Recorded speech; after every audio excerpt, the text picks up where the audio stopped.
Hello, everyone. Welcome back. This is Rando Geek.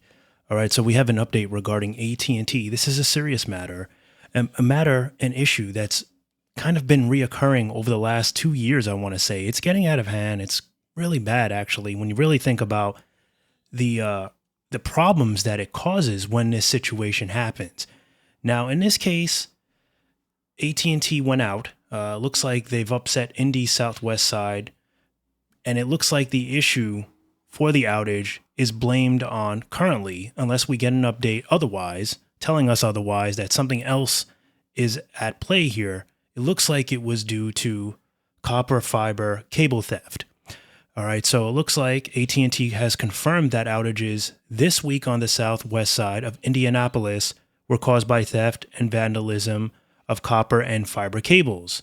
So there was a statement made Wednesday night from an AT&T spokesperson that confirmed that the teams have worked to restore, of course, the internet service throughout the area. They are blaming the outages on the result of copper and fiber cable vandalism. Area resident Anthony Elmer spoke to, looks like Fox 59, some local channel there, on Wednesday, and said that he had been without internet for almost 2 days. So imagine that. Imagine 2 days without internet in 2024. And worse, even worse, this gentleman works from home. So, he probably had to use his phone to tether off. Hopefully he has a hotspot on his phone. I'm assuming he did.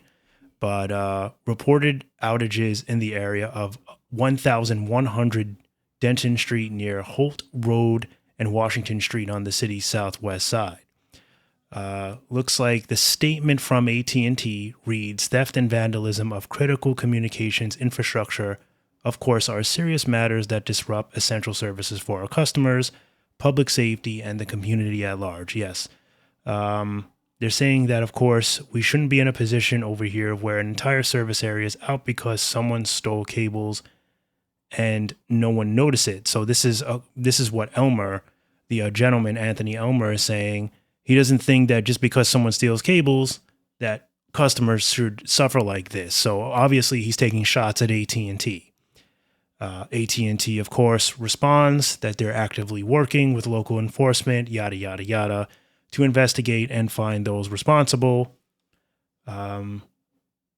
More complaints from customers saying it's disappointing, saying that they see individuals continue to go after metals, precious metals, to try and scrap for money. We don't typically see it on this scale. Well, with that being said, over the last 2 years, we've definitely seen it on this scale. This is becoming a real big thing.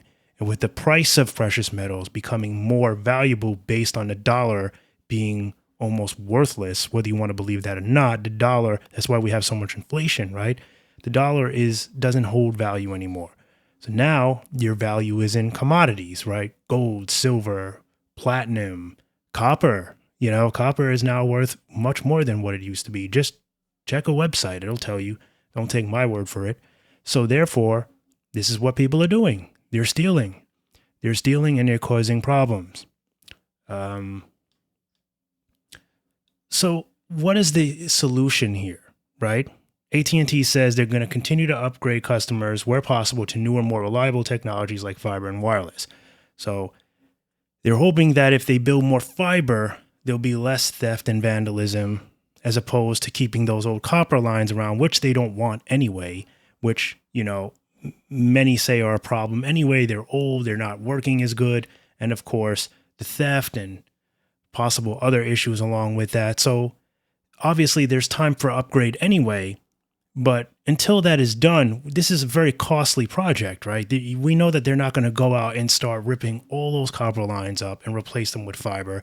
There are certain locations where they just can't even do that. It's hard to get into. It's hard to get fiber out there. So these are the problems that we face. So therefore, though, when people get their hands on a copper lines, anything in between that, those customers are going to suffer. So this is where a solution like home internet can come in and kind of help, I guess, a little bit, but not everyone is going to be able to get access to that.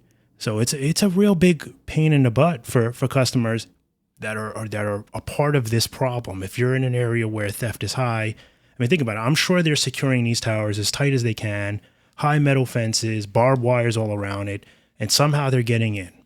Maybe they're not that secure. I don't know. Sometimes I'll drive by a tower. It doesn't look that secure. Honestly, if you're not scared of heights, it honestly doesn't look that bad. Like, you can get up there pretty easy. And that's another problem. They need to do a better job securing it. But then I guess it's a pain for when someone that works for the company actually needs to do some repairs. It's hard for them to get in there as well. But I don't know. But something's got to be done. This is definitely a serious matter. It continuously happens, and it's going to keep happening without a doubt. As things just keep getting worse and worse economy wise, we're just going to see more of these thefts because of the value that copper now brings, which 15 years ago it wasn't like this. First off, the economy was a little better, a little bit, and the value of copper was nowhere near what it is today.